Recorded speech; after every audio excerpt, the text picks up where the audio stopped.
Buenos días para todos. Qué bueno tenerles en este espacio. Estamos muy contentos desde Escala Legal, desde Asesores en Prevención SST y desde la IPS LR Medicina Laboral.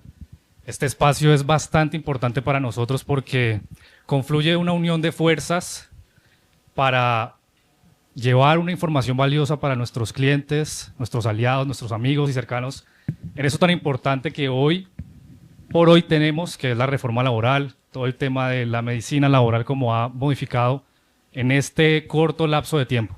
Bien, quiero entonces, para empezar, contarles un poco quiénes vamos a estar acá adelante y a la par darles cuenta de cuál va a ser la agenda y la ruta que vamos a tener en este pequeño espacio.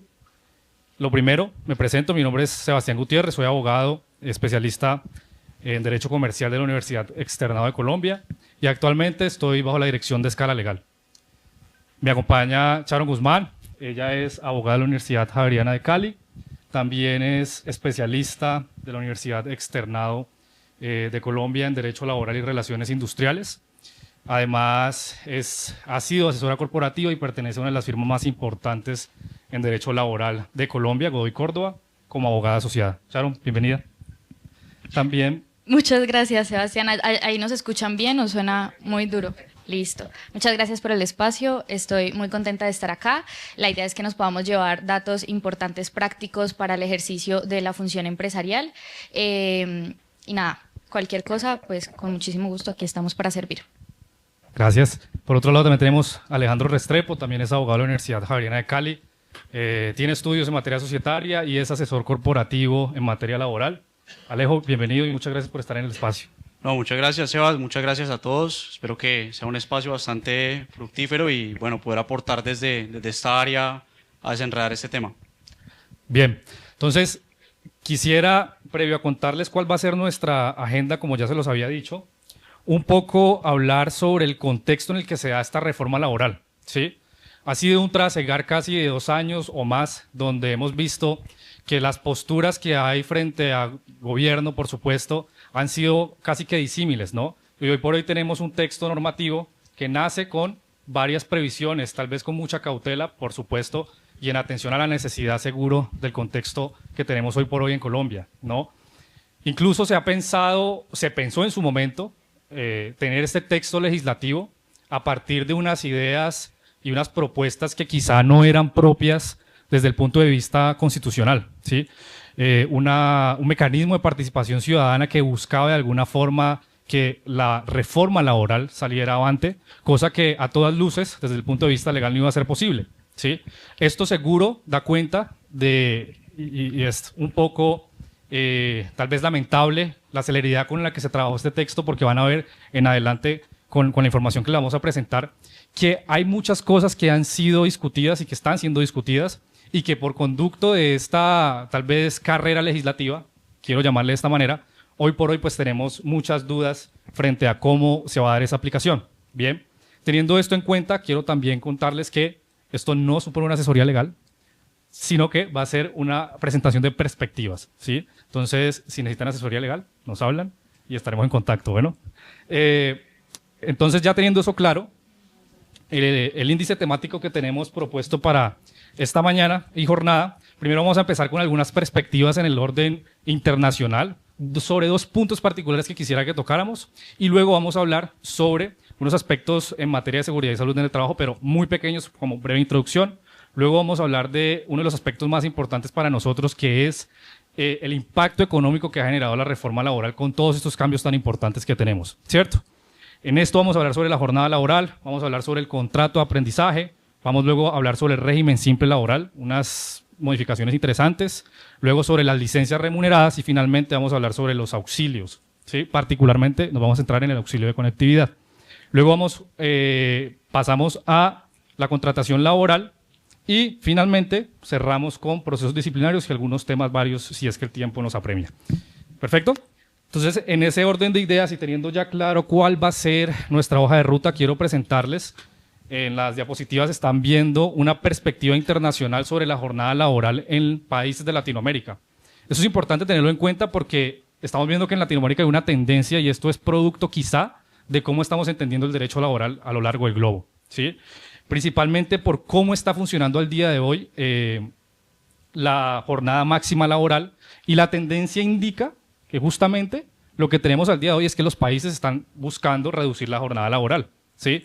Hoy por hoy Colombia está en 44 horas como jornada máxima, pero podemos ver, por ejemplo, países como Panamá, que las horas efectivamente laboradas son de 36 horas, ¿sí? Entonces son cosas que bastante interesantes, nos llama a una reflexión importante de cómo lo estamos entendiendo también desde otros lugares de Latinoamérica.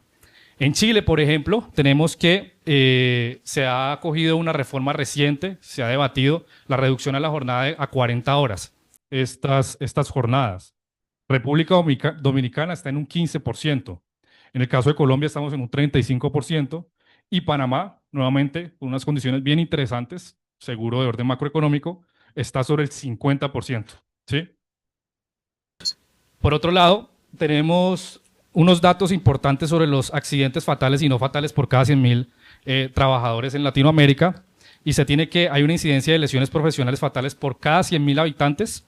En el caso de Colombia, número 18. Y incidencia de lesiones profesionales no fatales por cada 100.000 habitantes, 7.495. Chile está muy por debajo, con 3,1 de incidencia de lesiones profesionales fatales y no fatales, 3.141. Bien. Ya habiendo tenido un poco el contexto de cómo está funcionando esto, no ahondando mucho, pero tal vez viendo las perspectivas internacionales, vamos a entrar ya en materia, ¿sí? Propiamente en lo que les he comentado de cómo va a ser nuestra agenda. Y el primer punto entonces va a ser los efectos económicos o impactos que ha tenido la jornada laboral con esta nueva reforma laboral. Y para ello quisiera iniciar preguntándote, Sharon, cómo está funcionando el día de hoy, o cuáles son más bien los tipos de jornadas que tenemos aplicables en Colombia a hoy. ¿Sí? Bueno, Sebas, esa es una pregunta muy buena y es con lo que queríamos empezar este acápite sobre jornada laboral, porque es importante que tengamos en cuenta que la jornada laboral es como el concepto general.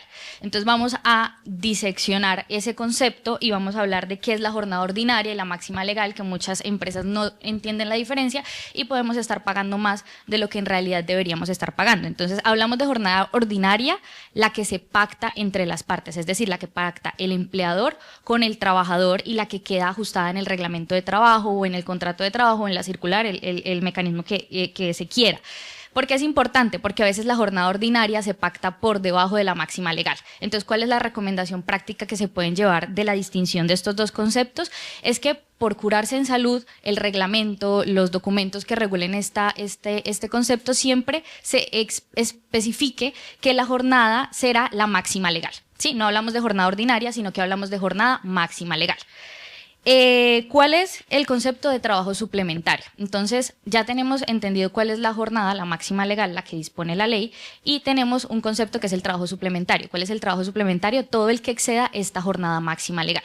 Llámese hora extra nocturna, hora extra diurna, hora extra dominical, etcétera. Ahora, tenemos dos conceptos también que ustedes, más que nosotros, manejan perfecto, que es el trabajo diurno y el trabajo nocturno. Esta distinción también es importante porque de ahí nace la obligación de pagar o no pagar recargos. Ya teniendo claro esos conceptos de jornada diurna y extra, entonces ya podemos empezar a hablar de lo que es la jornada actualmente, como la tenemos. Perfecto. En ese orden de idea, la pregunta sería, ¿qué cambios trajo entonces consigo la jornada laboral? Porque lo cierto es que con la ley 2101 del 2021 ya teníamos una aplicación tal vez clara, pero de una reducción o de una propuesta de reducción de jornada laboral y de manera automática o gradual, ¿cierto? Pero entonces, ¿qué cambia o qué se incluye en la actual reforma para tenerlo de presente? Bueno, en la reforma laboral lo que se hace básicamente es que se trae a integrar la ley 2101, que era la de la reducción de la jornada laboral, al Código Sustantivo de Trabajo. La verdad, la variación no es mucha, sin embargo, tenemos que tener en cuenta que ahí quedó especificado que la jornada será de 8 horas al día y 42 horas a la semana y hacen mención a la ley. La ley es la que dice que se va a implementar de manera gradual hasta llegar en el 2027 a 42 horas. ¿Qué discusión se ha generado para traerlo a contexto? Y es que, ¿qué pasa si no pactamos o si no se le avisa al trabajador que nos vamos a acoger a la reducción de la jornada laboral? Desde el punto de vista estrictamente legal, no pasa nada, seguimos con la 2101, seguimos con la reducción gradual, o sea, estamos en 44 horas, el otro año estaremos en 42. Hay posturas que dicen que con esta ley ya lo que si no se pacta o si no se publica que nos vamos a acoger, se entendería automáticamente. No es mi postura, sin embargo, la recomendación pues va a ser que se le comunique a los trabajadores que seguimos acogiéndonos a la reducción que dispuso la 2101. Entonces, ahí como para dejar ese dato, como para evitar discusiones que uno se puede evitar con una comunicación bien estructurada. Ahora, la jornada flexible continúa vigente, es decir, que podemos utilizar las 44 horas que tenemos de jornada máxima semanal y distribuirlas entre 5 a 6 días de conformidad con los máximos y mínimos, que son 4 horas continuas diarias y 9 horas máxima al día, sin que se causen horas extra de esta manera, pactando la jornada flexible, que también tiene que estar prevista en el reglamento de trabajo. Entonces es bueno que revisen si en el reglamento tenemos previsto que nos podemos acoger a la jornada flexible para tener un mayor margen de acción a la hora de estructurar turnos y de estructurar jornadas. Hay otra discusión que se genera también y es el tema de la jornada de la familia. En la ley ya con la reforma quedó estructurado que será de manera facultativa, que era lo que había y que se elimina, o sea que ya no es obligatorio. Lo que se venía proponiendo con la 2101 es que la jornada de la familia, del Día de la Familia, no iba a ser obligatoria una vez llegáramos a las 42 horas. Es decir, a partir del otro año, cuando lleguemos a las 42 horas, de ahí en adelante, ese semestre que nos queda, ya no va a ser obligatorio otorgar el Día de la Familia. Lo mismo que con el punto anterior, se ha discutido si es que ahorita ya entonces empieza en automático que ya no es obligatorio el Día de la Familia. Por interpretación de la ley y por principio también de favorabilidad del trabajador y, como les digo, para evitar discusiones innecesarias, vamos a tener que la interpretación sigue siendo la de la 2101, es decir, que hasta que no lleguemos a las 42 horas a la semana, no deja de ser obligatorio el Día de la Familia. Bastante claro, gracias. Otro punto entonces es, creo que esto ya lo discutimos. Eso es lo que veníamos discutiendo, sí. Los cambios relativos a la jornada diurna y nocturna, que ya se los había comentado cómo está funcionando a nivel Latinoamérica. Sí, que Panamá está súper... Está no sé cómo funciona el trabajo nocturno en Panamá, pero está interesante. ¿Qué cambios trae ahorita la reforma laboral para Colombia? Y algo adicional, ¿la aplicación es automática o hay un plazo para implementar esta nueva disposición? Bueno, podemos empezar por ahí. La aplicación no es automática, entonces digamos hoy por hoy podemos estar tranquilos, seguimos como estamos y nos da tiempo de estudiar y de tomar acción para el momento en el que empiece a aplicar. ¿Cuándo empieza a aplicar esta nueva disposición? En 6 meses, en estricto sentido desde el 25 de diciembre del 2025. Ahora, ¿cuál es el cambio? Pues se redujo. Ahora vamos a tener más tiempo de trabajo nocturno. Venimos teniendo una jornada diurna de 6 de la mañana a 9 de la noche y a partir del 25 de diciembre de este año, entonces vamos a cambiar a la jornada de 6 de la mañana, pero a 7 de la noche. Este es un cambio muy importante. Jornada nocturna, entonces estamos en 9 de la noche a 6 de la mañana y lo que va a pasar a partir del 25 de diciembre de este año es que vamos a empezar a tenerla desde las 7 de la noche a las 6 de la mañana. Es decir, el cambio se hizo al final del día. Sí, ya no va a ser 9 de la noche, sino que va a empezar antes, desde las 7 de la noche. Bien, teniéndose en cuenta, ¿qué debería entonces el empresario hacer desde ya? Lo primero que uno tiene que hacer es saber cómo está. Entonces, la recomendación práctica es que lleguen a sentarse con la persona que estructura turnos, con alguien de seguridad y salud en el trabajo, de gestión humana y obviamente la persona administrativa que pueda tomar estas decisiones y hagan una radiografía de cómo estamos manejando los turnos, qué necesitamos. Inclusive, yo llevaría a esa reunión a alguien de comercial, porque hay que revisar también qué contratos de servicio o qué estamos proponiéndole también a las personas a las que les ofrecemos servicios. Necesitamos hacer algún ajuste también de cara a esos contratos, de flexibilidad. Entonces, primero una radiografía de cómo estamos manejando. De esa radiografía, entonces pueden salir varias conclusiones, como que, bueno, no estamos teniendo tanta productividad en las noches, entonces estaría bien si nos acogemos más bien a entrar más temprano o si vamos a empezar a contratar en lugar de una persona que se extienda a horas extra, si sale más factible contratar, digamos, un trabajador tiempo parcial. Digamos que hay muchas posibilidades de cara a eso, pero la tarea en sí es sentarse a hacer una radiografía de cómo estamos, cómo nos impacta. Creo que ahorita más adelante se va a presentar datos de cuál es el costo que va a traer consigo este cambio y de cara a eso pues tomar decisiones. Bien, Ahora, los cambios frente a los dominicales y festivos que tenemos, yo creo que vale también hacer la misma pregunta, ¿es aplicación automática o la ley previó algún término de tiempo para hacerlo? Listo, entonces empecemos otra vez por ahí. Vamos a hacer, así como en la jornada máxima, vamos a hacer una aplicación gradual. ¿Qué implica esto? Pues que nos da un poquito de margen de acción, no tanto, porque esta aplicación ya empezó a regir. Es decir, desde el 1 de julio del 2025 ya nos aumentó el costo del recargo del día del descanso a 80%, sí, exacto. Y a partir del otro año vamos a subir a 90% para llegar a un 100% en el año 2027. Y esto pues trae consigo obviamente un incremento de costos y pues otra vez la radiografía de qué tanto necesitamos el trabajo en el día de descanso, si es definitivamente necesario, cómo lo vamos a pactar. Y ahí pues vale la pena realizar una aclaración y es algo que se viene debatiendo desde hace mucho tiempo y que no cambia con la reforma, digamos que tuvimos la oportunidad de aclararlo, pero nos deja en la misma con la misma disposición sobre el trabajo en día de descanso habitual y ocasional. Cuando yo tengo un trabajador que necesite requerirlo un domingo y viene a trabajar el domingo, ¿cómo se lo tengo que pagar o se lo tengo que compensar? O al contrario, tengo trabajadores que trabajan mes a mes 3 domingos, entonces ¿cómo se maneja eso? Para aclararlo, ya hay un concepto del Ministerio de Trabajo al respecto y pues digamos que con la reforma esto no cambió, entonces entendemos que sigue funcionando igual. De todas formas, ahí hago un disclaimer y es que esta reforma es muy nueva, o sea, no llevamos ni un mes de la expedición de la ley, entonces hay que seguir actualizándonos y ser muy responsables con seguir revisando qué posturas va a coger ahora el Ministerio de Trabajo, que es el que nos audita, qué circulares van a salir, cómo van a responder los mismos trabajadores, ¿no? Cómo van a empezar a activar el aparato jurisdiccional para debatir estas circunstancias. Entonces, hoy por hoy, haciendo ese disclaimer, ¿no? Que hay que seguir actualizándonos y ver si de pronto cambia, pero hoy por hoy, si tengo un trabajador que trabaja menos de 2 domingos en el mes, entonces yo puedo acordar con él, pagarle el recargo y seguir la semana trabajando normal o darle un día compensatorio. Sí, ese día tiene que ser en la semana subsiguiente. ¿Vale? Entonces, si yo le doy el día compensatorio, no tengo que pagarle el recargo dominical. Entonces, hemos visto cuando uno entra a hacer diagnóstico o asesorías en las empresas que se paga doble, o sea, que se paga el recargo y adicional le dan el día de descanso compensatorio. Y esta es una muy buena política, pero a veces se hace no por la voluntad de hacerlo, sino por el desconocimiento de cómo se paga este día. Ahora, si ya estamos hablando de un trabajo habitual, en día de descanso, entonces esto cambia. Un trabajo habitual en domingo ya me obliga a pagarle el recargo y a otorgarle el día compensatorio. Bastante claro. Ahora, quisiera rescatar algo que me llamó la atención, que tal vez no lo mencioné, y esta es una reforma prematura, podríamos llamarle de alguna manera.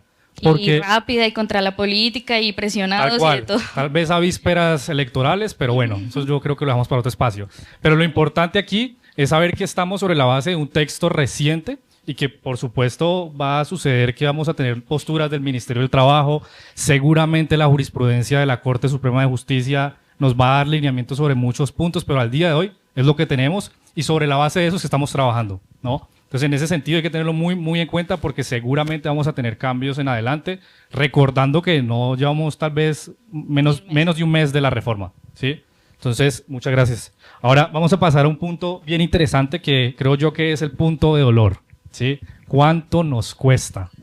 Porque esto creo que es importante tenerlo muy presente, sobre todo porque es la proyección de una empresa y es su parte económica, ¿sí? ¿Cuánto nos cuesta tener estas nuevas implementaciones? Alejandro, yo quisiera que nos contaras cómo impacta al empresario la remuneración en recargos y horas extra, de lo que ya nos ha contado un poco Sharon.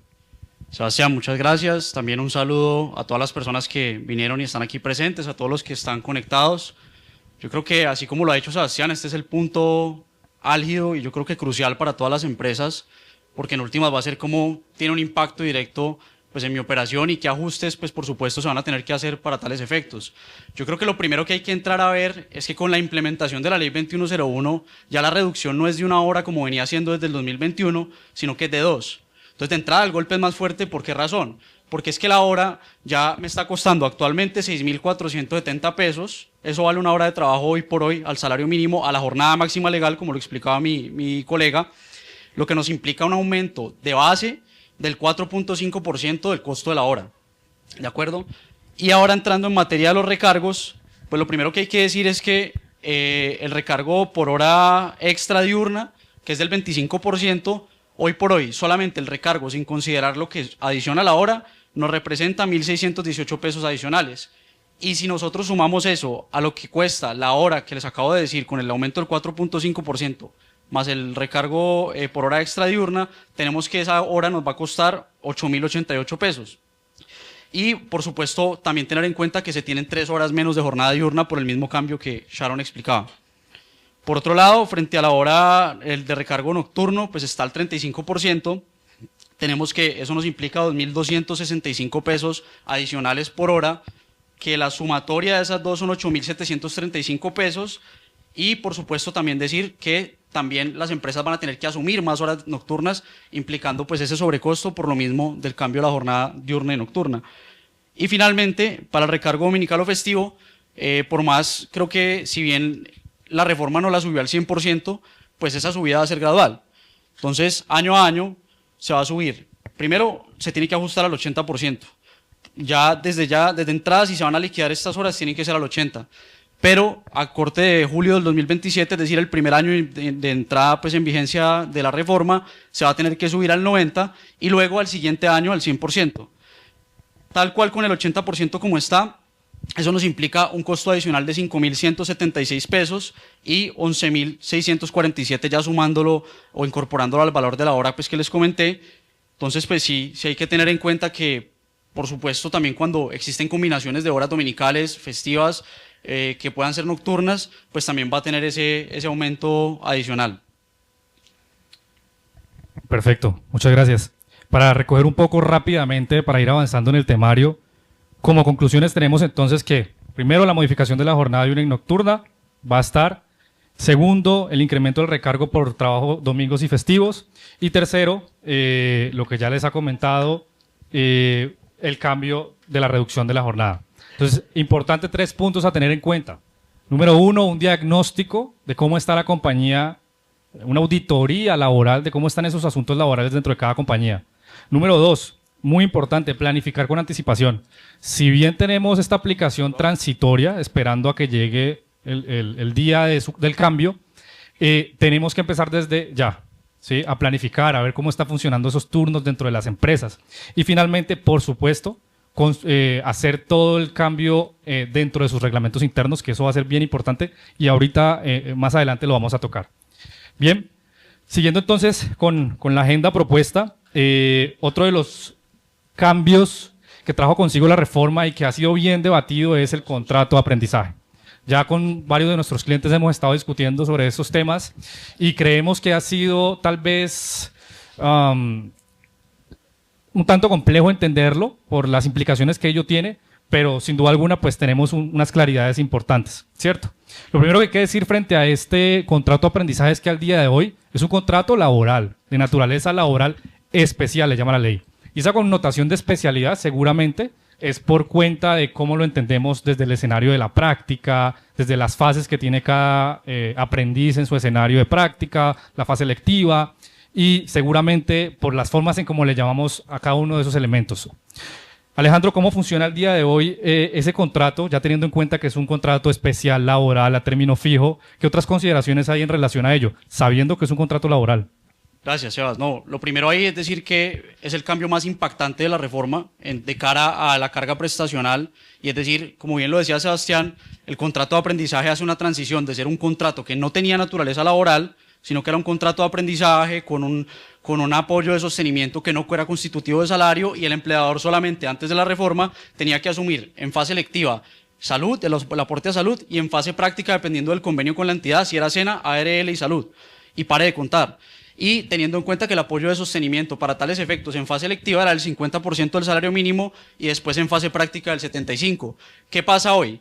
Hoy por hoy, para la fase lectiva tenemos que el apoyo de sostenimiento aumenta y va a ser del 75% del salario mínimo, y por su parte, pues como es un contrato laboral, por supuesto también se va a tener que reconocer el salario mínimo para la fase práctica de los aprendices. ¿Qué es importante tener en cuenta aquí? que como empleadores ya no solamente vamos a asumir ese aporte a salud y ese aporte a ARL como un costo asociado al contrato, sino que además se va a tener que asumir todo lo propio de un contrato laboral, sea la vinculación a la seguridad social de aprendiz y además toda la carga prestacional que comprende primas de servicios, cesantías, el interés a las cesantías y demás pues, que surjan en relación con el contrato, como lo puede ser también el auxilio de conectividad o el auxilio de transporte. Lo primero es que las empresas van a tener que ajustarse y creo que aquí hay un punto muy neurálgico y es que los contratos de aprendizaje que se estén surtiendo actualmente, pero además haya entrado en vigencia la reforma laboral, pues es importante que para no correr o evitarse cualquier tipo de riesgo, las empresas consideren la actualización y empiecen a hacer la vinculación formal de los aprendices con todas las prestaciones y toda la seguridad social de los aprendices. Lo segundo, que existe un análisis muy interesante y es el de los tiempos que se tienen o las opciones que tiene el empleador para cumplir con esa cuota, porque partamos de la base que el hecho generador del contrato de aprendizaje es que se tiene que cumplir con una cuota de aprendizaje. Y para cumplir con esa cuota de aprendizaje los empleadores cuentan con dos mecanismos que igual se mantienen, la reforma no los cambia. Por un lado está la vinculación del aprendiz sea en fase práctica o en fase lectiva y por otro lado está la monetización de la cuota de aprendizaje. Frente a esos dos aspectos propiamente dichos o la forma en cómo se materializan, sí hubo unos cambios que va a ser muy interesante estudiarlos. Bueno, lo primero que sí hay que aclarar es que como es contrato laboral, pues por supuesto van a existir los tres elementos propios de este tipo de contrato, a saber la subordinación, la prestación personal del servicio y la remuneración, que en este caso el legislador le sigue llamando apoyo de sostenimiento, pero que no obstante a todas luces pues es lo mismo que un salario. Y por otro lado, decir que si las empresas hoy por hoy vinculan al trabajador en fase lectiva, van a tener que asumir también la ARL, cosa que antes no estaba así, entonces implicaría también, digamos, ese costo adicional, pero además, cuando lo asuman en fase práctica, pues por supuesto se le va a tener que pagar todas las prestaciones y el análisis más adelante lo vamos a ejecutar. Perfecto, llevemos esto si quieres a números. ¿Cómo funcionaría entonces, si vemos atrás en la diapositiva y pueden evidenciarlo ustedes, cuál sería el impacto económico entonces frente a estos cambios, sea en la fase lectiva, sea en la fase práctica, frente al aumento porcentual que se tiene al día de hoy? Sebastián, pues es muy interesante. Fíjate que antes de la reforma, un aprendiz, por ejemplo, el porcentaje de la remuneración, como lo decía en fase lectiva, pues era el 50% y a salud el 12.5%. Por lo tanto, el apoyo de sostenimiento mensual de esta persona me implicaba un costo de 711.750 pesos más la salud, que son 177.938 pesos, dándome un total mensual de 889.698 pesos y un costo anual por fase lectiva, teniendo en cuenta que hay algunos aprendices que su fase lectiva les dura el año entero, de 10.676.256 pesos.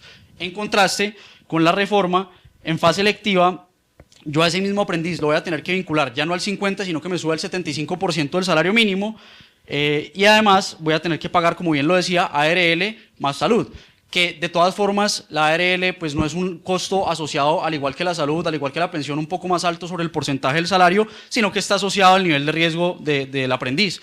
Aquí el ejercicio lo estamos haciendo con el nivel de riesgo mínimo, por supuesto los números aquí están sujetos a la necesidad pues propia de cada empresa. Si es sector industrial y el riesgo ya es pues más alto, obviamente el costo también puede subir un poco, pero tenemos que el apoyo de sostenimiento base, que sería el 75% del salario mínimo a corte 2025, es 1.067.625 pesos, y sumándole la salud y la ARL tenemos un total mensual de 1.252.994 y un costo anual de 15.035.928 pesos, lo cual es bastante impactante porque el impacto directo en fase lectiva es de más del 40%, casi el 41%.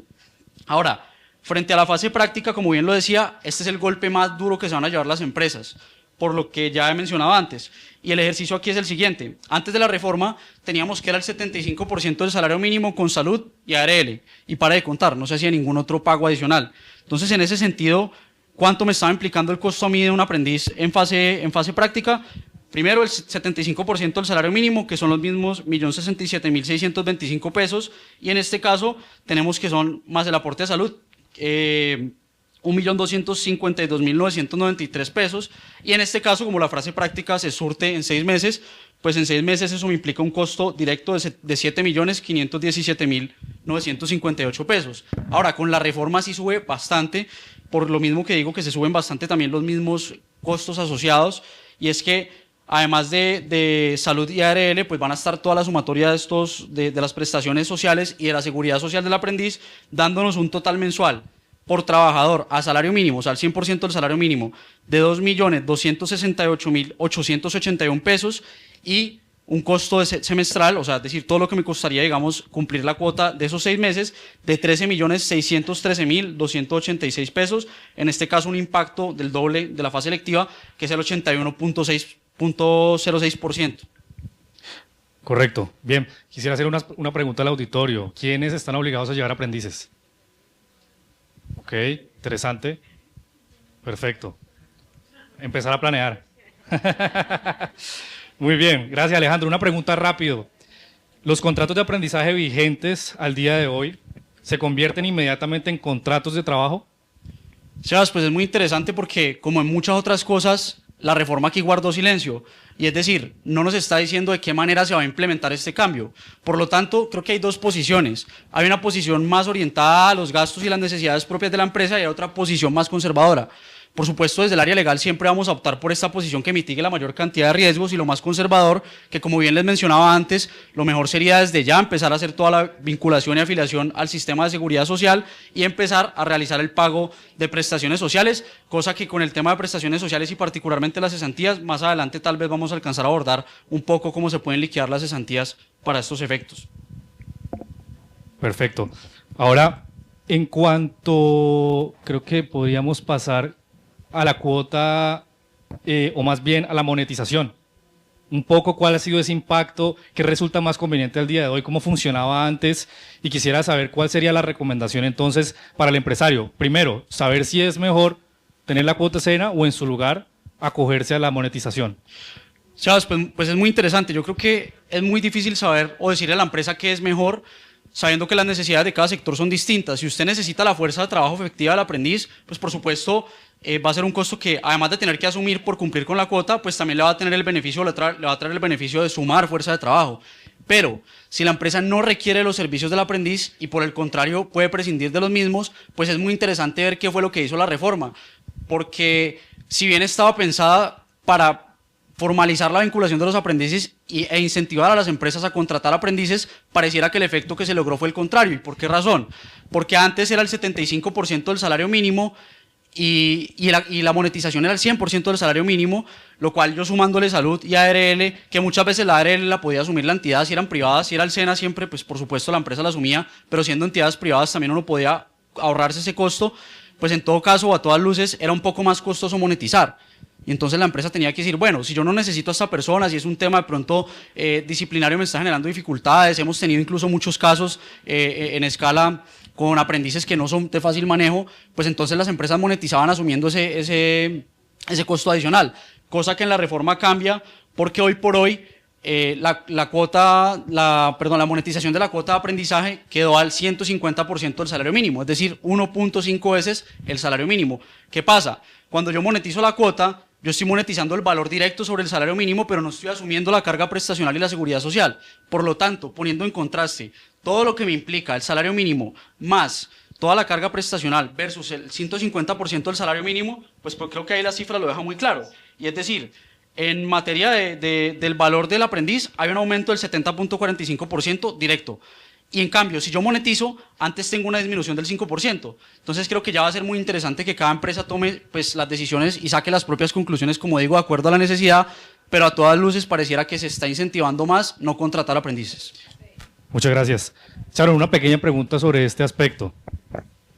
¿Cuál crees que puede ser la razón de fondo de esta disposición? ¿Incentivar la contratación? ¿No incentivarla? Qué pena. No, pues a ver, yo voy muy en línea con lo que decía Alejandro. No parece quedar tan claro cuando uno ve estas cifras. O sea, ¿cómo así que ellos proponen la reforma con la bandera de formalización y de ayudar al aprendiz y que el aprendiz es el que se va a ver beneficiado? Pero haciendo los cálculos, que obviamente no se les pasaron, estos cálculos tuvieron que haberlos hecho en el momento de presentar el proyecto, resulta menos costoso lo que es un incentivo económico que funciona así. La función empresarial responde a los incentivos económicos porque no habría otra forma de sostenernos en el tiempo. Entonces, especulando, opinión personal, no comprometo el lugar donde trabajo, yo siento que esto puede ser, podría llevarse a una financiación del sector público, más que a formalizar al aprendiz. Muchas gracias. Bien, ahorita pasando a un punto importante también que queremos abordar sobre los impactos económicos, es lo referido al régimen simple laboral, ¿sí? Sharon, siguiendo en línea con tu intervención, ¿cómo funciona ese régimen simple muy a grosso modo? Bueno, esto suena como si fuera un régimen tributario diferente y una vaina así súper robusta y en realidad es muy sencilla. O sea, el régimen simple laboral, si ustedes se van a la norma, contempla dos cosas: pago de cesantías y pago de intereses a las cesantías. Entonces, sobre el primer aspecto de pago de cesantías, entonces todos aquí conocemos que se tienen que pagar una vez al año al fondo de pensiones. Esto no se le paga directamente al trabajador, sino al fondo de pensiones, que propone la reforma como para aliviar cargas administrativas. Esto no es reducir costos directos de pago, sino reducir cargas administrativas, y es abrir la posibilidad de que la empresa pueda pagar mensualmente esta prestación directamente al fondo. Entonces, por ejemplo, en la presentación se tiene que una vez al año, para pagar las cesantías de un trabajador al salario mínimo del 2025, que solo trabaja su salario mínimo sin extras ni nada, se debería pagar 1.623.500 a corte de febrero del 2025. Eso es lo que se debió pagar por cada trabajador. Haciendo un análisis agregado, si tenemos 20 trabajadores, entonces para febrero yo, empleador, tendría que tener disposición de caja de 32.470.000 pesos. Eso es un impacto fuerte, porque a veces llegan contingencias, hay que sacar dinero de un lado y meter al otro. Entonces, esto es un impacto que siempre pone en jaque a las empresas, más después de todos los eventos históricos que hemos vivido. O sea, venimos de una pandemia, venimos de reducción de jornada laboral, venimos de una generación además que exige otras condiciones laborales para trabajar. Entonces, ¿qué pasa con la reforma? La idea es que se pague mes a mes, lo que implicaría en valores agregados que mes a mes yo disponga para 20 trabajadores de 2.705.000 pesos 833. Es una opción. Es una opción. ¿Qué pasa? Esto no está vigente. Esto quedó sujeto a reglamentación, obviamente, porque no tenemos el formato pila para poderlo hacer. Y algo curioso es que la reforma no dijo cuándo. Si se dan cuenta, en las otras disposiciones decían 6 meses, en 1 año, en 2 años. Aquí no dijo. Aquí dijo, ministerio, reglaméntelo. Vamos a ver cuándo. Entonces, esto podría pasar, pero estamos sujetos a ver cuándo se pronuncia el Ministerio de Salud al respecto. Ahora, no, especulemos un poco. ¿Qué pasaría entonces si yo me acojo a este régimen simple laboral y mensualmente me atraso en el pago de una de las, llamémosle, cuotas de las cesantías? Qué pena. No, sí, no, es lo que, o sea, esas son las preguntas que lo ponen a uno en la práctica que va a pasar. Entonces, vuelvo a decir, esto está sujeto a reglamentación, entonces vamos a ver qué tanto lo reglamenta el ministerio, y uno podría decir que va a seguir la misma línea de cualquier prestación social cuando uno no paga el día límite de pago, es decir, que generaría mora. Entonces, aquí hay que tener importante, uno, sí me reduce la carga, digamos, el impacto anual, pero tendría una carga administrativa muy juiciosa de cumplir con esto mes a mes. Perfecto. Ahora, intereses. Sí, intereses. Esto sí es bueno porque esto sí está vigente. Entonces, hoy por hoy ustedes pueden llegar a su empresa y decirle al trabajador, vea, acordemos que le voy a pagar los intereses a las cesantías mes a mes. Mensuales, exacto. Entonces, ¿cuál es la exigencia? Que lo tenemos que pactar por escrito. Entonces, un formato sencillo, del otro sí a contrato de trabajo, se cita el artículo y le puedo pagar mes a mes al trabajador un 1% del salario base de liquidación, lo que en el ejemplo del salario mínimo sería 16.235 pesos más mensual, y no esperar al año para pagarle 194.820, que digamos en valor agregado también puede ser significativo. Entonces, ahí está esta opción para que la analicen, a ver que a mí me parece una buena práctica para empezar a salir de esa obligación mes a mes. Bien interesante, a efectos de provisionar. Si quieres, ahorita al final abordamos las preguntas que tengamos para que podamos avanzar. ¿Les parece? Perfecto. Continuando entonces, les estaba diciendo que me parece bastante interesante para el tema de las provisiones, de cómo ustedes se acomodan de cara a esas prestaciones.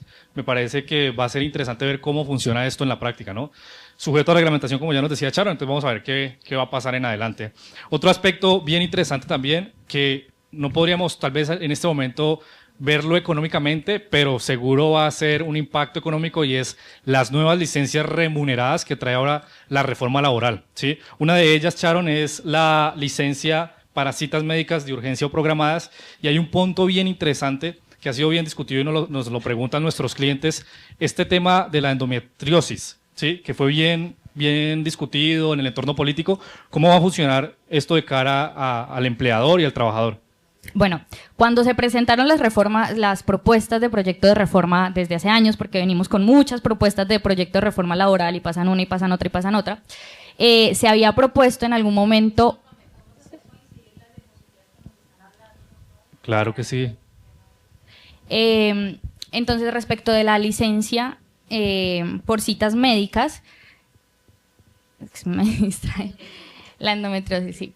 Se había propuesto en algún momento por activistas políticos que hubieran una licencia remunerada para los días en los que se tenía el ciclo menstrual, que esto en otros países europeos digamos que es una realidad, y pues esto generaba pánico porque como así pues el manejo de esta situación mes a mes, esto no pasó. Entonces la conclusión, Sebastián, es que no tenemos licencia por ciclo menstrual, no existe. ¿Qué pasa? Hay un decreto sobre sensibilización de este asunto de endometriosis que, entre otras cosas, pues promueve que se hagan capacitaciones, que se hagan, pues sensibilizarnos frente a esta enfermedad que no había sido antes tomada en cuenta como tal. Y lo que ocurre es que tengo licencia si voy a una cita médica por esto.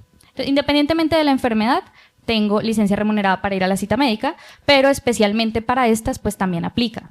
No sé si queda claro. Muy claro.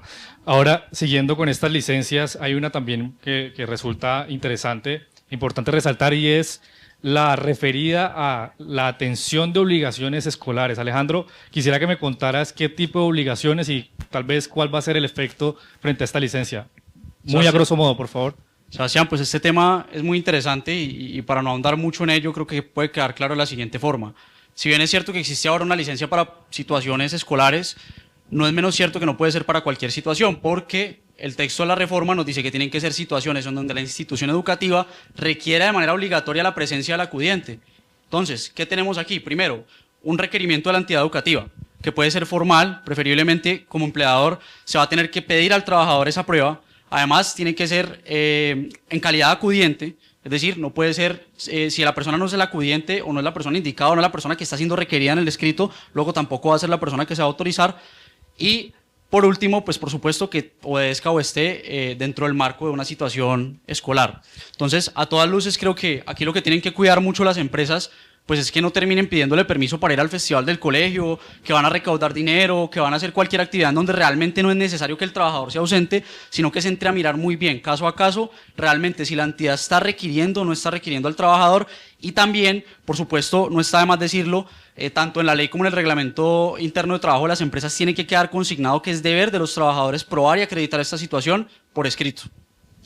Perfecto.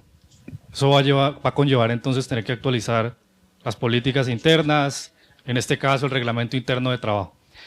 Muy bien, para avanzar un poco y ya para cerrar el tema de las licencias remuneradas, estamos mencionando las particularidades a las que a nuestro juicio son más importantes. La grave calamidad doméstica, eso queda bastante abierto porque ¿qué podemos considerar como grave calamidad? Sebastián, yo creo que es al contrario, el legislador nos lo dejó un poco más especificado, porque antes la grave calamidad doméstica decía grave calamidad doméstica y punto. Entonces teníamos que remitirnos a la jurisprudencia, teníamos que irnos a la Corte Constitucional en casos de tutela y empezar a ver cuál era esa línea para aplicarla. Hoy por hoy el nuevo texto nos deja una definición un poco más clara y dice que es todo suceso personal o familiar de hasta tercer grado de consanguinidad, segundo de afinidad o primero civil, pero que además obedezca a una situación de fuerza mayor o de caso fortuito.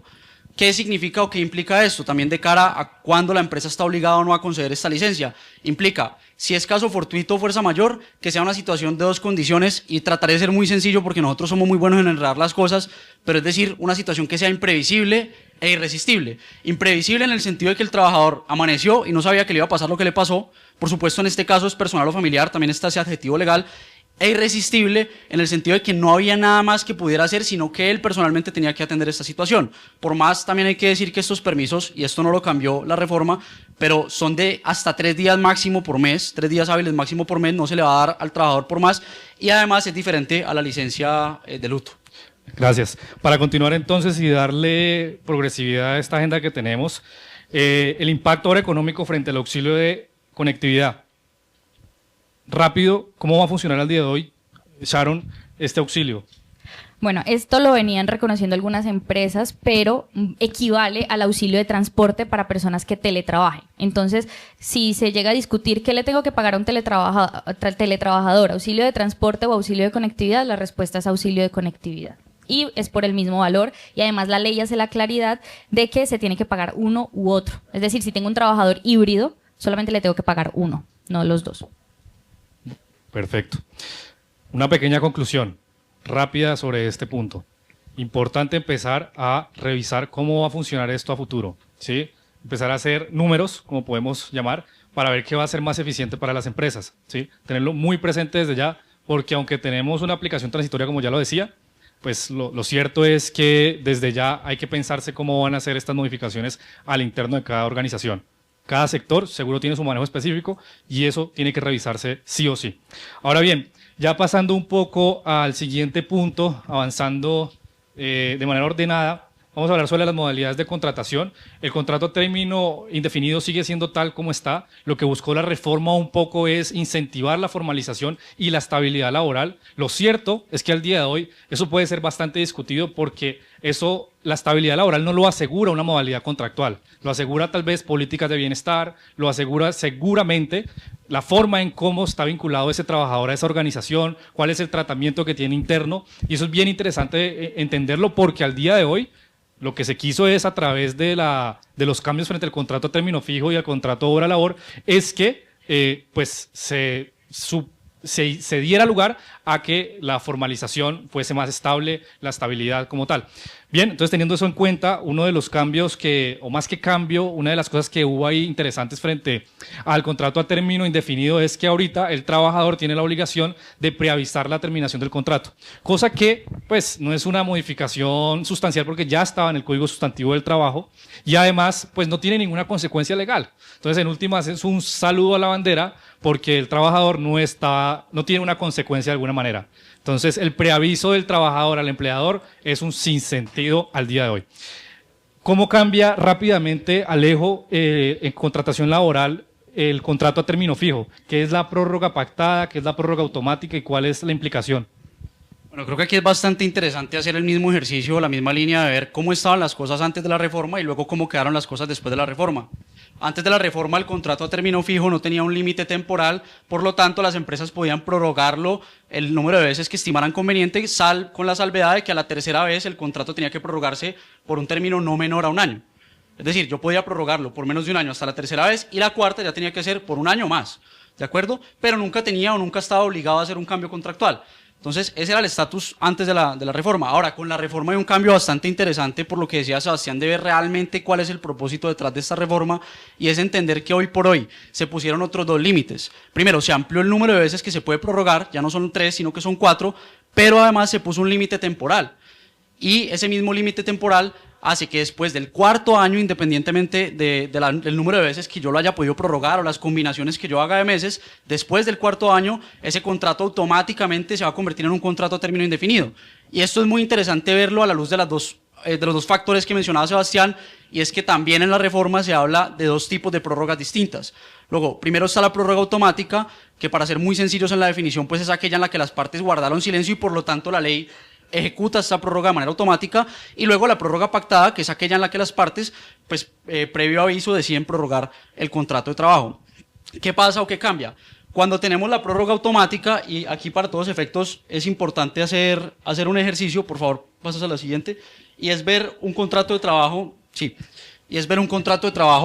que inicia el 25 de junio de 2025.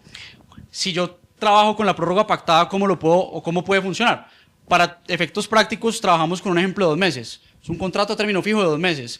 yo lo puedo prorrogar la primera vez, la segunda, la tercera y la cuarta, siendo la cuarta prórroga ya el 25 de abril del 2026, y a partir de esa cuarta prórroga, la quinta va a tener que ser también por un año o más de un año, ¿sí? Luego, ¿qué ocurre? Que en este contexto, esto es el caso en particular, si bien la ley nos da un límite de 4 años, es muy difícil o casi imposible matemáticamente llegar a ese límite de 4 años. Entonces también es casi que otro saludo a la bandera porque esos 4 años no se van a materializar. ¿Qué ocurre, por ejemplo, en este caso? Yo lo prorrogo después de la cuarta prórroga 2 meses por un año, otras 3 veces, ¿de acuerdo? Para llegar al cuarto año. Pero no llego al cuarto año, yo en este caso llego a 3 años y 10 meses. Y pasados los 3 años y 10 meses yo tengo que convertir ese contrato a término indefinido y como empleador me enfrento a una decisión muy compleja. Y es decir, si este trabajador es muy buen elemento, yo voy a tener que llevarme la carga de que el contrato que inicialmente yo quería que fuera a término fijo, bien fuera por mi conveniencia, por el tema de la liquidación que ya sabemos que es distinto, pues en este caso voy a tener que saber si prescindo de este trabajador o si continúo con él, pues tengo en cuenta que si algún día lo quiero terminar sin justa causa, pues la indemnización va a ser bastante gravosa porque van a ser 4 años. Otro tema particular para tener en cuenta, y creo que es importante que lo sepan, para los contratos a término fijo que se estuvieran ejecutando antes de la reforma, no va a haber ningún problema, no es que los 4 años empiecen a contar entre un contrato de 10 años ya hasta término definido, sino que a partir de la reforma se resetea el conteo para estos contratos, para que lo tengan en cuenta para efectos de contabilidad. Y por otro lado, en el contexto de la prórroga automática, tenemos que hay una pequeña disminución de cara al tiempo que nos dispone, y es como una forma o es una suerte de sanción por no haber pactado con el trabajador. Y en el mismo ejemplo, mismo contrato a término indefinido, 2 meses, yo llego hasta el 25 de febrero del 2029 teniendo 2 meses menos de disposición, sabiendo que inicialmente era el mismo contrato y por lo tanto pues teniendo que asumir esta consecuencia un poquito antes, dejando pues con esto la conclusión de que a todas luces es muchísimo mejor para las empresas pactarlo y en todo caso pues tener esta gabela de 2 meses. Perfecto. Estas diapositivas se las vamos a compartir para que las tengan, las revisen y puedan estudiar en detalle estas modificaciones. Entonces, para que estén tranquilos, para quienes la quieran tener, me dicen y ahí nos estamos hablando, ¿vale? Bien, entonces para continuar y tal vez cerrar ya con este espacio, al menos en el primer panel, y pasar luego a la ronda de preguntas de manera sucinta, Sharon, ¿cómo va a funcionar ahorita el proceso disciplinario? ¿Cuáles son las modificaciones? ¿Cuáles son las recomendaciones que tenemos al día de hoy? Y si ese procedimiento ha tenido alguna afectación de lo que ya teníamos. Porque lo cierto, de nuevo, esto ya estaba regulado, ya tenía unas implicaciones. Entonces, ¿qué tan novedoso es el cambio? Bueno, como tú lo dices, Sebastián, esto no es algo nuevo. Tenemos una sentencia del 2014 que ya lo exigía. Entonces, desde el 2014 las empresas han venido implementando el proceso disciplinario, teniendo en cuenta muchos principios. De esto se puede resaltar para que se los lleven la proporcionalidad. Yo puedo fijar en el reglamento una justa causa para terminarlo, pero si esa justa causa resulta que no es proporcional, o sea, esta decisión de terminar no es proporcional o esta decisión de sancionar no es proporcional con lo que el trabajador hizo, un juez me lo puede revocar. Entonces hay que tener muy claro que las sanciones se imponen de manera proporcional a lo que en efecto se logró probar. Otro para salir de los principios es la inmediatez. Mucho cuidado, porque a veces por no actuar de manera prudente y rápida nos podemos quedar sin esta herramienta de poder sancionar una mala acción. Entonces, si se evidencia una mala acción, a los 8 días yo ya tengo que tener elaborado la citación a descargos. ¿Listo? Entonces, perfecto. Bueno, de cara ya a lo que es el procedimiento, estos son todos los pasos que hay que seguir. ¿Qué cambió? ¿Qué cambió? Que ahora hay un límite mínimo sobre el cual yo le tengo que dar traslado al trabajador para que pueda presentar la diligencia de descargos. Entonces, ocurre una falta, yo me doy cuenta, lo cito, le digo, mire, ocurrió esta falta, esto está en contra de tal norma del reglamento, tengo estas pruebas, venga a decirme qué fue lo que pasó. Para ese tiempo de entre yo lo cito y para que él venga tienen que pasar mínimo 5 días. Eso es nuevo, porque cada empresa lo estaba manejando conforme lo iba necesitando. Entonces hay que tener en cuenta que se tiene que actualizar en ese sentido. Y finalmente, pasamos a la siguiente.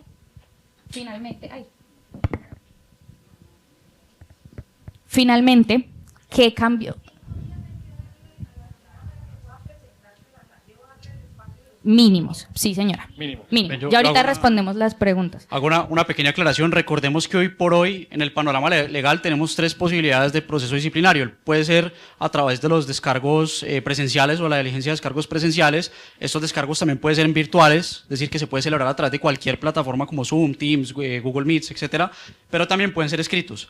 El caso es que, tal cual como quedó la modificación, aplica para todo tipo de proceso disciplinario y, por lo tanto, sean escritos, es decir, que el trabajador va a devolver los descargos diligenciados, o sea, presentarse a la diligencia de descargos, se van a tener que respetar los 5 días. Total. Inclusive la reforma habla de que inclusive en los procesos que se adelanten de manera virtual. Bueno, importante, este procedimiento que se expuso, ¿no entiendes lo de respeto? Ahorita lo discutimos en las preguntas, ¿te parece? Es importante que tengan en cuenta que esto no aplica para las empresas que sean pequeñas o microempresas y que tengan menos de 10 trabajadores. En ese caso, lo único que se debe garantizar es escuchar al trabajador. Es decir, si yo compruebo una falta, mi deber como empleador es llamarle y decirle, venga, cuénteme qué fue lo que pasó. Ese es el único paso que se tiene que agotar para estas empresas, salvo que se pacte otra cosa. Entonces, tengan mucho cuidado al momento de actualizar sus reglamentos o contratos si están pactando un procedimiento al que no están obligados. Una cosita. Sí. Y una cosita también muy importante, y es también siempre darle a conocer la posibilidad que tiene de apelar la sanción que le fue impuesta. Bien sea pues por cualquiera de los dos casos. Si se va a hacer una terminación por fuera del proceso disciplinario para estas empresas, de todas maneras se le tiene que dar el derecho a ser escuchado, en ejercicio del derecho a la defensa y el derecho al debido proceso, pero además también la posibilidad de apelar, ya sea interno o ante el ministerio. Bien, interesantes estas excepciones. Ya hablamos un poco del derecho a ser escuchado, ¿verdad? ¿Cuáles son tal vez los principios rectores que guían el procedimiento disciplinario? Una pregunta rápida. El derecho a impugnar, ¿sí? ¿Cómo va a funcionar eso? ¿Ya es novedoso? ¿Ya estaba en esta sentencia que nos comentabas? ¿La impugnación es ante el Ministerio del Trabajo, el juez laboral o una instancia interna de la organización? Sí, esto no es algo nuevo. Esto ya venía desde el 2014 y es ante el superior que disponga el empleador. Entonces aquí es importante que tengan en cuenta quiénes van a tener esa facultad de imponer sanciones disciplinarias en su empresa. Entonces, para que tengan esa jerarquía clara. Entonces, en primer momento lo va a tener el administrativo tal y superior a él, es decir, para que resuelva la segunda instancia, va a ser el gerente. Entonces, es importante que determinen quiénes van a resolver esas situaciones. Perfecto. Gracias, Sharon. Y una precisión, esa determinación puede ser de dos formas, bien sea que está plasmada en el reglamento interno de trabajo o que existe un poder especial que permite a la persona representar a la empresa. Gracias. Sharon, por último, ¿cuáles son las recomendaciones entonces que tenemos de cara al procedimiento disciplinario? Y tal vez en suma de todo lo que hemos hablado, ya recogiendo un poco todos los impactos que ha generado la reforma laboral con los empresarios al día de hoy. ¿Qué deberían hacer? Bueno, esta no es recomendación, sino que esto ya es obligatorio. Tienen que tener en cuenta que es... No, pero para aclarar, esta obligación quedó en la ley, que le da un plazo de 12 meses, ¿verdad? Ahí sí, 12 meses a la empresa para que actualice el reglamento e incluya este procedimiento en ese reglamento, pues a los que están obligados, ¿no? Pero adicional a eso, ya haciendo un estudio más juicioso de cara a las exigencias de lo que contiene un reglamento y de lo que generalmente se ha propuesto para que el reglamento reglamente, valga la redundancia, situaciones, entonces tenemos que actualizar jornadas para que queden en el reglamento, como ya lo hablamos, límites de trabajo suplementario, es decir, horas extra, recargos, el contrato especial de aprendizaje. Hay una cápite en el reglamento de trabajo que habla de esto, hay que actualizarlo. Licencias remuneradas, y aquí es una oportunidad para que se entre a reglamentar cómo se van a comprobar y pagar y demás. Remuneraciones de descanso, medidas para prevenir el acoso, el tema de igualdad y género. Oigan, esto es un checklist que hace el Ministerio de Trabajo en las auditorías, si se están implementando medidas de igualdad y género, y una forma muy sencilla de cumplirlo es incluirlas en el reglamento de trabajo. Auxilio de conectividad. Hay un tema interesante, y es que ahorita existe la obligatoriedad de permitir el ingreso de animales de asistencia en casos en los que exista esta exigencia médica. Entonces, esto también está sujeto a reglamentación, pero apenas la tengamos, es importante pues que la empresa se prepare para ver cómo va a responder ante esta situación cuando llegue un trabajador y diga, no, es que me tengo que traer el lorito de la casa porque sin él no puedo trabajar. Entonces, ¿cómo va a ser el protocolo para esa situación? Capibara. El capibara que está tan de moda. Y la publicación del reglamento, oigan, esta también es un tema que cambió. Ahora es obligatorio hacerlo por medios virtuales. Entonces, esto también hay que actualizarlo y hay que pues, realizarlo de la manera en la que la ley lo indica. Perfecto, muchas gracias. Para cerrar, una última pregunta para el auditorio. ¿Estamos preparados para implementar los nuevos cambios? Sí, no. Dejo abierta la pregunta, importante analizarlo y consultar, por supuesto, con sus asesores legales. Escala Legal está dispuesto a ello. Entonces, vamos a tener un espacio de preguntas pequeño de 5 minuticos. Así es, Sebastián. Vamos a iniciar con nuestro espacio de preguntas. 10 minutos, van levantando su mano. Yo me voy acercando con el micrófono y el equipo de Escala nos va a responder. Entonces, por favor. Vamos en orden. Su nombre, la empresa y la pregunta. Bueno, buenas tardes, buenos días. Mi nombre es Esmeralda Vallejo, vengo en representación de la empresa Cell Security SAS. Mi pregunta es referente a los 5 días que hablaste ahorita de los procesos disciplinarios. ¿Esos 5 días son 5 días corrientes o 5 días hábiles? Y también, amarrado a esa pregunta, ¿cuántos días tengo yo después de los descargos para emitir la sanción? ¿Cuántos días hábiles o calendario? Muchas gracias.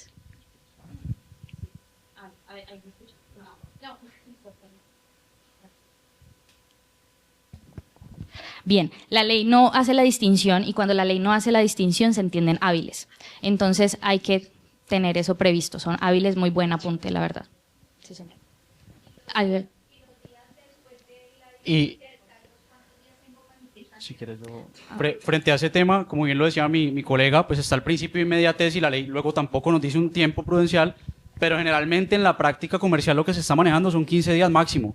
Y lo otro, la Corte Constitucional se ha dicho, si usted le pasaron más de 6 meses, definitivamente no se puede tener en cuenta esa falta para emitir una sanción. Entonces es tener en cuenta eso y nunca dejar pasar muchísimo tiempo, porque la idea con este tipo, la mayoría de faltas, salvo algunos casos muy particulares, se vuelven muy automáticas. Entonces es capacitar muy bien al personal de recursos humanos para que todo eso sea automático e inmediato y no correr esos riesgos. Total, yo ahí te complemento con un caso particular y es que uno tiene 15 días, hay que ponerse las pilas, pero hay situaciones en las que definitivamente uno no puede comprobar una causa, una falta en 15 días, por ejemplo, ausentismos por situaciones médicas aparentes. Entonces yo tengo que entrar a corroborar con la EPS si efectivamente esa incapacidad es real o fue alterada o no y me toma más tiempo. Entonces solo en esos casos se permite que esa inmediatez se aplace un poco, pero ahí hay que ser muy juiciosos de documentar los correos pidiendo a la EPS que se pronuncie sobre las incapacidades, digamos, toda la debida gestión de las empresas. Entonces no es como que si se pasó de pronto los 15 días ya dejo esa causa en el archivo, no,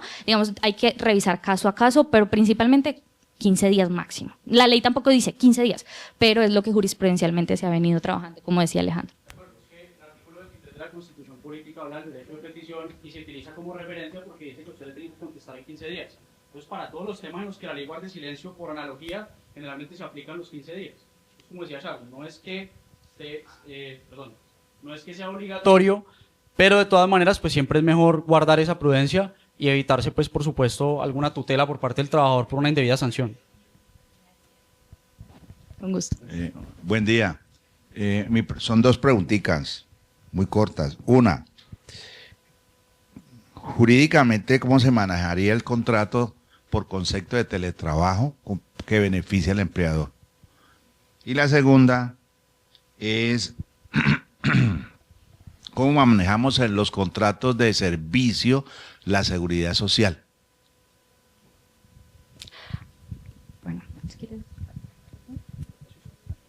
Bueno, las modalidades de contratación por teletrabajo cambian la forma de ejecución del contrato, no la temporalidad.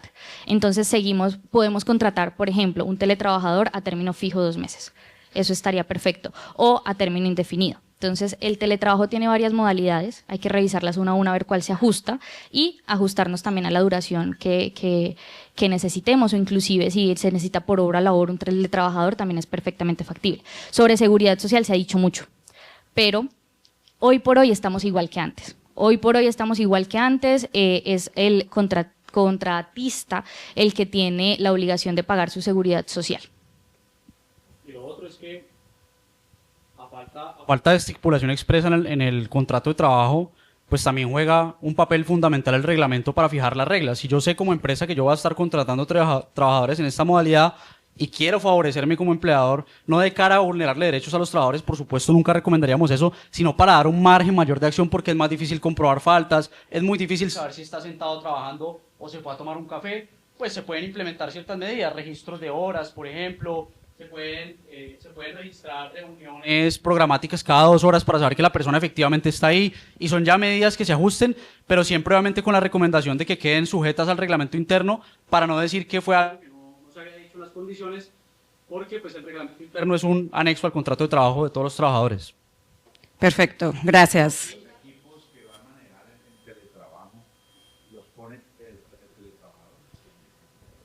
Pues se puede pactar, ¿no?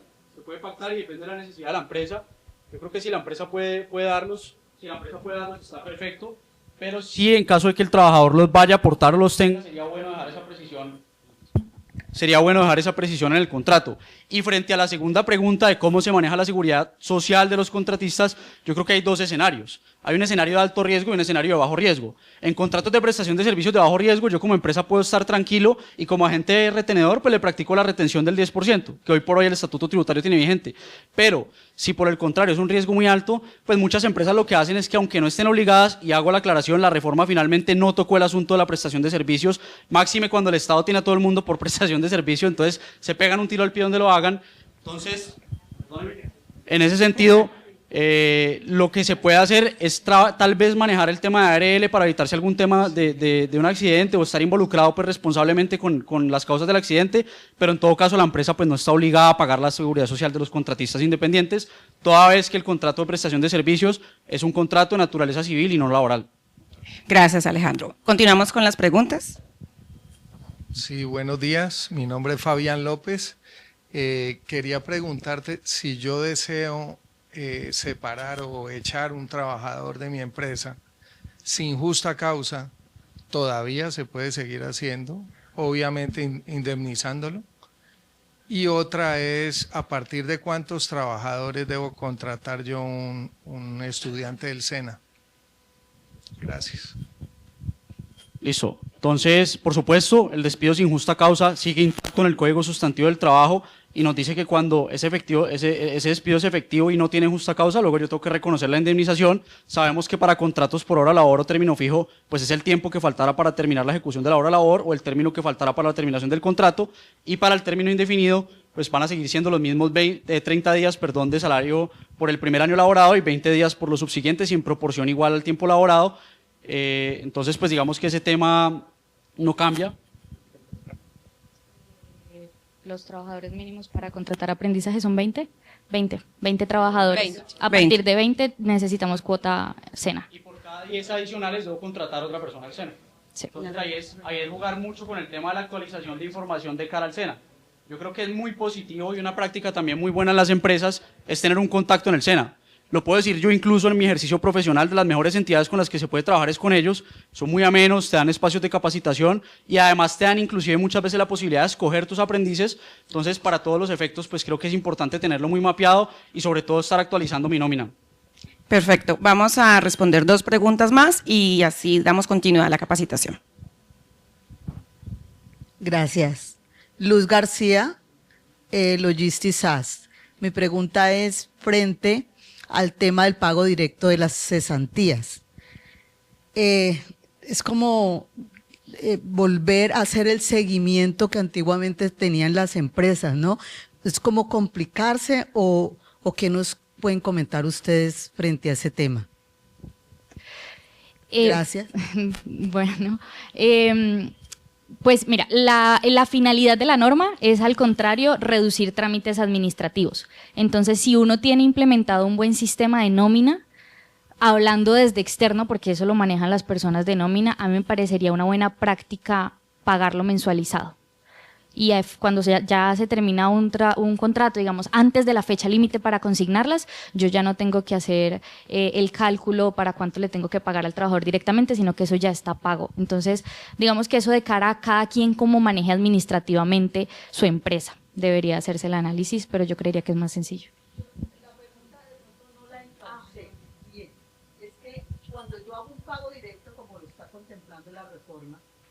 el trabajador va a poderme pedir a mí para vivienda, me va a poder pedir a mí para todo lo que tiene contemplado la ley. Normalmente ese seguimiento se quitó hace un tiempo, unos 2 años, y ya la que hacía el seguimiento, digamos, era el fondo, era que miraba, ¿no? Y uno entregaba su carta de autorización, y hasta ahí para impactar. Pero eso cambió, pero los trabajadores suelen contratar ilegalmente para el retiro, por empresas especialistas para eso. Entonces ahora si yo solo entrego directamente, el trabajador me puede decir a mí, venga, entrégame directamente porque la ley está facultando. Entonces me exige a mí mayor rigurosidad para hacerles el seguimiento documental que me va a ofrecer. ¿Sí? Esa es mi pregunta. O sencillamente yo le entrego para el contar. Es que volvemos a lo mismo, o sea, si lo tengo con el fondo, va a seguir igual. Lo único es que ya el fondo es el que tiene mes a mes el pago. Si lo tengo directamente, vuelvo a pagarlo yo directamente, pero ahí hago una aclaración. Si bien el fondo se ha encargado de revisar estas cartas, la obligación no se ha relegado del empleador. Como empleador yo tengo la obligación de revisar si efectivamente está en una de las posibilidades para retirar las cesantías. Entonces, si bien se comparte esa obligación con el fondo, no la releguen del todo. Gracias, Sharon.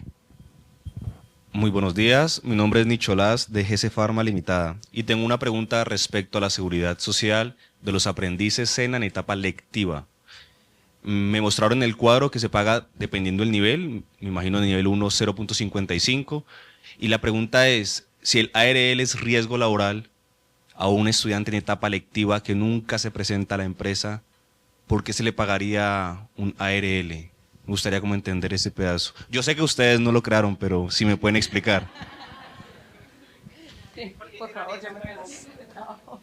Pues yo creo que, sí, no, yo creo que es una excelente pregunta, estamos igual, de hecho, haciendo todo el repaso y el estudio, nos hicimos el mismo cuestionamiento, tal vez pueda haber alguna función detrás para el tema del recaudo, y es lo más posible, porque creo que, no quiero andar mucho en temas políticos porque no vinimos a eso, pero una de las cosas que tiene este gobierno en mente es aumentar el recaudo por todas las fuentes, entonces tal vez pudiera ser que están buscando aumentar el recaudo para las entidades del Estado. Así es, bueno, una última y cerramos. Bueno, esto es, buenos días, mi nombre es Amanda. Esto es respecto también al tema de los aprendices. Si bien hablaron pues del tema del contrato laboral, bueno, eso ya se entiende. Tengo una empresa en particular que asesoro y tienen una inquietud respecto a, ellos contratan aprendices de medio tiempo. Estos no son del SENA, sino que son de colegios industriales, bueno, de este tipo de colegios. Y la pregunta de ellos era cómo van a manejar el tema, por ejemplo, de los pagos, porque estuvieron preguntando respecto a los contratos, de a partir de cuándo empezaba a regir, y ni siquiera las entidades tipo SENA o colegios supieron dar información de a partir de cuándo la empresa debía asumir estos nuevos pagos o conciliaciones pues que se llegó junto con la ley. Y una segunda pregunta, qué pena con ustedes, cuando me hablaban de las licencias remuneradas, también manifestaron el tema de los permisos para citas médicas y permisos para diligencias en los colegios de los hijos. Esto hace equivalencia a cuánto tiempo en calidad de horas de la jornada laboral, porque pues un padre puede decir necesito todo el día, pero realmente no. Entonces eso creo que no lo dice la norma, entonces ¿cómo podría manejarlo la empresa? Listo, no. Respecto al tema de los aprendices, lo primero que hay que ver es el riesgo por incumplimiento de obligaciones laborales. Y es decir, yo creo que inclusive haciendo un panorama de todas las áreas del derecho, incluyendo tributario, comercial, societario y laboral, las sanciones en materia de incumplimiento laboral son altísimas, porque por el incumplimiento del no pago de la pensión es un día de salario por un día de retardo. Misma situación para las cesantías, misma situación para el pago del salario. Entonces, respondiendo a la primera parte, yo pensaría que lo más conservador que pueden hacer las empresas, obviamente reservándome y considerando la situación de cada empresa, que puede ser muy difícil por el sobrecosto, pues lo mejor es asumir el cambio desde ya. porque ante el silencio pues yo trato de hacer lo que menos me exponga a riesgos. Y frente a lo segundo, y es muy interesante que lo mencionaras, en este caso o en este contexto en el que se contrata a tiempo parcial, luego recordemos que la contratación a tiempo parcial pues es una alternativa muy cómoda para las empresas que no necesitan la prestación efectiva bajo la jornada máxima. Y asimismo la ley nos permite un sistema de cotización al sistema de seguridad social por semanas. Es decir, por una semana, 7 días, por 7 días, perdón, 2 semanas y por 21 días.